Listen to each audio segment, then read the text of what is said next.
Hello friends, welcome to government job ideas. So ஹெச்பிசிஎல்ல தான் வந்து பாருங்கள் உங்களுக்கு இந்த ரெக்ரூட்மெண்ட் கொடுத்துருக்காங்க. ஃப்ரெஷர்ஸ் இதுக்கு எலிஜிபிள் தான். எக்ஸாம் இல்லாமல் உங்களுக்கு இன்டர்வியூ மட்டும் தான் வந்து இருக்க போது. ஜிஐடி ரோலில் தான் வந்து உங்களுக்கு வந்து எடுக்கிறாங்க. சேலரி வந்து பாருங்கள் 25,000 உங்களுக்கான சேலரி வந்து வரும். லாஸ்ட் டேட் வந்து உங்களுக்கு 30 மேக்குள்ளார நீங்கள் ஆன்லைனில் அப்ளை பண்ணிக்கோங்க. ஸோ இப்போ அந்த வேலைக்கான நோட்டிஃபிகேஷன் டீட்டெயில்ஸ் நம்ம பார்க்கலாம். நீங்கள் இப்போ தான் நம்ம சேனலுக்கு ஃபஸ்ட் டைம் வரீங்கன்னா சப்ஸ்கிரைப் பண்ணிக்கோங்க. Okay friends, so HPCL Hindustan petroleum corporation லிமிடெடில் தான் வந்து பாருங்கள் உங்களுக்கு இந்த ரெக்ரூட்மெண்ட் கொடுத்துருக்காங்க. கிராஜுவேட் அப்ரண்டிஸ் ட்ரைனிங் வந்து உங்களுக்கு வந்து எடுக்கிறாங்க. ஸோ அதாவது ஜிஐடின்னு சொல்லுவோம், அந்த ரோலில் வந்து எடுக்கிறாங்க. ஸோ இது வந்து உங்களுக்கு அப்ரண்டிஸ் டைப்பில் தான் வந்து இருக்கும். 1 இயர் உங்களுக்கு டூரேஷன் ஆஃப் ட்ரைனிங்குமே வந்து இருக்கும். அப்ரண்டிஸ்னால நீங்கள் வந்து அப்ளை பண்ணாமல் விட்டுறாதீங்க. நிறைய நீங்கள் லேர்ன் பண்ணிக்கலாம். உங்களுக்கு சர்டிஃபிகேட்லாம் வந்து ப்ரொவைட் பண்ணுவாங்க. ஸோ இதில் வந்து பாருங்கள் உங்களுக்கு இங்கேயே கொடுத்துருக்காங்க பாருங்கள். இந்த ஹெச்பிசிஎல் வந்து உங்களுக்கு மார்க்கெட்டிங் டிவிஷனில் தான் வந்து உங்களுக்கு வந்து எடுக்கிறாங்க. ஆல் இண்டியா லொகேஷனில் தான் உங்களுக்கான போஸ்டிங்ஸ் வந்து இருக்க போகுது. ஸோ நம்ம தமிழ்நாட்டிலையுமே உங்களுக்கான போஸ்டிங்ஸ் வந்து இருக்கும். ஆன்லைன் மோட் அப்ளிகேஷன் தான் லிங்க் ஓப்பன் ஆகிடுச்சு. க்ளோசிங் டேட் வந்து பாருங்கள் 30 மேக்குள்ளார நீங்கள் ஆன்லைனில் அப்ளை பண்ணிக்கலாம். ஸோ எந்தெந்த டிசிப்ளினில் வந்து எடுக்கிறாங்கன்னா civil, mechanical, electrical electronics and telecommunication, instrumentation, computer science, IT டிபார்ட்மெண்ட்டில் வந்து எடுக்கிறாங்க.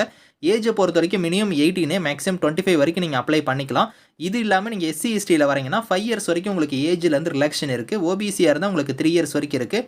பிடபிள்யூடியாக இருந்தால் உங்களுக்கு 10 இயர்ஸ் வரைக்குமே வந்து பாருங்கள் அந்த ஏஜ் லிமிட் இல்லாமல் ஏஜ்லேருந்து ரிலாக்ஷன் வந்து கொடுத்துருக்காங்க. ஸோ குவாலிஃபிகேஷன் பொறுத்த வரைக்கும் ஆல்ரெடி நான் சொன்னதான். ஸோ இது வந்து உங்களுக்கு இன்ஜினியரிங் கிராஜுவேட்ஸ் வந்து நீங்கள் முடிச்சவங்க அப்ளை பண்ணிக்கலாம். அதாவது அந்த கன்சர்ன் டிசிப்ளினில் நீங்கள் முடிச்சவங்க அப்ளை பண்ணிக்கலாம். சிவில்னா civil, mechanical, electrical electronics and telecommunication, instrumentation, computer science, IT இந்த மாதிரி நீங்கள் முடிச்சவங்க எல்லாரும் எலிஜிபிள் தான். நீங்கள் அப்ளை பண்ணிக்கலாம். ஃப்ரெஷர்ஸ் நீங்கள் அப்ளை பண்ணிக்கலாம்.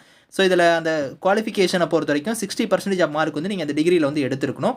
அது எஸ்சி எஸ்டி பிடபிள்யூடியாக இருந்தால் 50% ஆஃப் மார்க் வந்து நீங்கள் எடுத்திருந்தா தான் இதுக்கு எலிஜிபிள் அப்படிங்கிறத கொடுத்துருக்காங்க. மந்த்லி ஸ்டைஃபன் வந்து பாருங்கள் 25,000 வந்து உங்களுக்கான மந்த்லி ஸ்டைஃபனுமே வந்து இருக்கும். இதில் 20,500 வந்து ஹெச்பிசிஎல் வந்து உங்களுக்கு வந்து கொடுப்பாங்க. 4,500 வந்து கவர்மெண்ட்டே வந்து உங்களுக்கு ப்ரொவைட் பண்ணும். மொத்தமாக வந்து 25,000 வந்து உங்களுக்கு மந்த்லி ஸ்டைஃபன் வந்து வரும். இந்தியன் நேஷனல்ஸ் எல்லாருமே எலிஜிபிள் தான். நீங்கள் வந்து அப்ளை பண்ணிக்கலாம். செலெக்ஷனை பொறுத்த வரைக்கும் பார்த்தோன்னா உங்களுக்கு எக்ஸாம் அந்த மாதிரி எதுவுமே கிடையாது. உங்களோட மார்க்கை பேஸ் பண்ணி உங்களுக்கு வந்து செலெக்ஷன் உங்களுக்கு ஷார்ட் லிஸ்ட் பண்ணுவாங்க. ஷார்ட் லிஸ்ட் ஆனவங்க எல்லாத்துக்குமே வந்து பாருங்கள் இன்டர்வியூக்கு வந்து நாங்கள் வந்து கூப்பிடுவோம் அப்படிங்கிறத கொடுத்துருக்காங்க. ஸோ அந்த இன்டர்வியூ வந்து உங்களுக்கு டென்டேட்டிவாக எப்போ நடக்கும்னா ஜூன் மந்த் வந்து இருக்கும் அப்படிங்கிற மாதிரி சொல்லியிருக்காங்க. உங்களுக்கு ஜூன் மந்தில் வந்து இன்டர்வியூ மட்டும் வந்து இருக்கும். ஸோ எப்படி அப்ளை பண்ணுற மாதிரி இருக்கும்னா ஃபஸ்ட்டு வந்து இந்த போர்ட்டலில் வந்து நீங்கள் ரெஜிஸ்டர் பண்ணணும். இதில் வந்து நீங்கள் ஃபஸ்ட்டு வந்து நீங்கள் சைன் அப் பண்ணுற மாதிரி இருக்கும். நியூ ரெஜிஸ்ட்ரேஷன் வந்து நீங்கள் பண்ணிவிட்டு அதுக்கப்புறம் உங்களுக்குன்னு ஒரு ஐடி வந்து ஜென்ரேட் ஆகும். Login ID, email ID, password வந்து வரும். அதை வந்து நீங்கள் கரெக்டாக வந்து இங்கே வந்து நீங்கள் சைன்இன் பண்ணணும். இந்த லிங்க்கில் வந்து நீங்கள் சைன்இன் பண்ணி இதுக்கு வந்து நீங்கள் அப்ளிகேஷன் வந்து கம்ப்ளீட் பண்ணணும் அப்படிங்கிற மாதிரி இங்கே ஸ்டெப்ஸ் கொடுத்துருக்காங்க பாருங்கள். ஃபஸ்ட்டு நீங்கள் சைன் அப் பண்ணிவிட்டு அதுக்கப்புறம் வந்து நீங்கள் திரும்ப வந்து யூசர் நேம் உங்களோட பாஸ்வேர்டு வந்து நீங்கள் கொடுத்து நீங்கள் லாகின் பண்ணி இதுக்கு நீங்கள் அப்ளை பண்ணிக்கலாம். இதுதான் வந்து உங்களுக்கு அப்ளை பண்ணக்கூடிய ப்ரொசீஜர். ஃபீஸை பொறுத்த வரைக்கும் உங்களுக்கு வந்து இதில் அப்ளை பண்ணும்போது வந்து கொடுத்துருக்காங்க. அது எந்தெந்த கேட்டகரிக்கு வந்து எவ்வளோ ஃபீஸுங்கிறது அதில் தான் மென்ஷன் பண்ணியிருக்காங்க. ஸோ இதில் வந்து நோட்டிஃபிகேஷன் வந்து மென்ஷன் பண்ணல ஃபீஸு. அதனால் நீங்கள் வந்து அப்ளை பண்ணும்போது ஃபீஸ் வந்து கரெக்டாக அதில் நீங்கள் பே பண்ணிக்கோங்க. ஸோ இதுலேயே வந்து பாருங்கள் எப்படி நீங்கள் அடுத்தடுத்த ஸ்டெப் வந்து நீங்கள் வந்து இதில் கொடுக்கணும் அப்படிங்கிறது எல்லாமே இங்கே கொடுத்துருக்காங்க. இதை நீங்கள் கரெக்டாக ரீட் பண்ணி பார்த்துட்டு அப்ளை பண்ணிக்கோங்க.